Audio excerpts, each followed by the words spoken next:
Gempar, usai dilantik, Prabowo bakal putus hubungan diplomatik dengan UE. Benar-benar gempar, dikabarkan Prabowo akan memutus hubungan diplomatik dengan UE, hal itu didasar atas ekspor paksa yang coba ditekankan oleh UE pada RI. Lantas benarkah hal tersebut? Mari kita kupas satu persatu informasinya dimulai dari sengketa dagang RI dan Uni Eropa. Sengketa ini bisa saja terjadi, apalagi masing-masing memiliki pengaruh yang besar di kancah global. Indonesia yang tak ingin, SDA-nya lari ke negara lain. Wajar melakukan hal ini, dan Uni Eropa pun sebagai anggota WTO berhak menggugat keputusan apapun. Asal masih berada dalam konteks hukum yang benar, kejadian itu bermula saat Uni Eropa yang menekan Indonesia di meja persidangan WTO seolah geram. Dengan tindakan-tindakan semacam ini, mereka belum sepenuhnya rela jika gugatan yang mereka siapkan bisa tumbang oleh perlawanan di Indonesia. Dengan konsep hilirisasi dan sinergi dari Presiden Jokowi dan Presiden terpilih Prabowo, sepertinya kita bisa melihat masa depan cerah bagi ini negeri. Indonesia yang mengusung tema berkelanjutan, saat ini sedang berjuang dalam membentuk sebuah ekosistem di dalam negeri. Ekosistem industri yang memungkinkan tanah air menjadi pusat industri dunia, yang akan mempercepat laju pertumbuhan ekonomi Indonesia. Jika di masa Presiden Jokowi hilirisasi terbilang sukses, lantas bagaimana jika hilirisasi di era kepemimpinan Prabowo ke depan? Kami mencoba menganalisa dari pemaparan Prabowo, dirinya sejak dulu terus menggaungkan hilirisasi.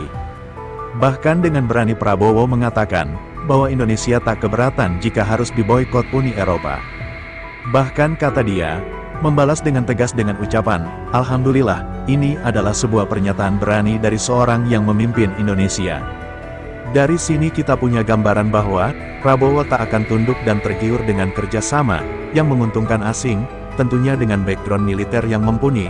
Prabowo dinilai punya ketegasan dan intelijensi yang ciamik dalam memimpin NKRI. Prabowo Subianto berkomitmen melanjutkan kebijakan hilirisasi Presiden Joko Widodo untuk memastikan kekayaan Indonesia dapat dinikmati dan dirasakan sepenuhnya oleh rakyat. Kekayaan kita masih belum sepenuhnya dinikmati oleh rakyat Indonesia. Karena itu, perjuangan Pak Jokowi harus dilanjutkan. Beliau punya strategi hilirisasi, kata Prabowo. Melalui hilirisasi, kata dia, kekayaan alam Indonesia nantinya dapat diolah di Indonesia, sehingga memberi nilai tambah bagi negara. Prabowo juga optimis jika program hilirisasi dapat terus dilanjutkan lantaran pihaknya telah membuat strategi yang disokong oleh tim pakar dengan kemampuan serta pengalaman mumpuni. Saya katakan di sini, kita mampu dan kita akan mewujudkan cita-cita itu. Kita punya strategi yang tepat, kita sekarang punya tim pakar yang terdiri dari orang-orang yang paling capable, pintar, dan berpengalaman di seluruh Indonesia, katanya, dan kita sudah membuat suatu peta yang kita sebut strategi transformasi bangsa. Kita akan melompat menjadi negara makmur. Itu rencana kita, ujar dia. Menambahkan Prabowo menyadari bahwa untuk mewujudkan cita-cita itu, dirinya harus mendapat dukungan dari rakyat Indonesia. Untuk itu, saya minta dukungan saudara-saudara yang sesungguhnya.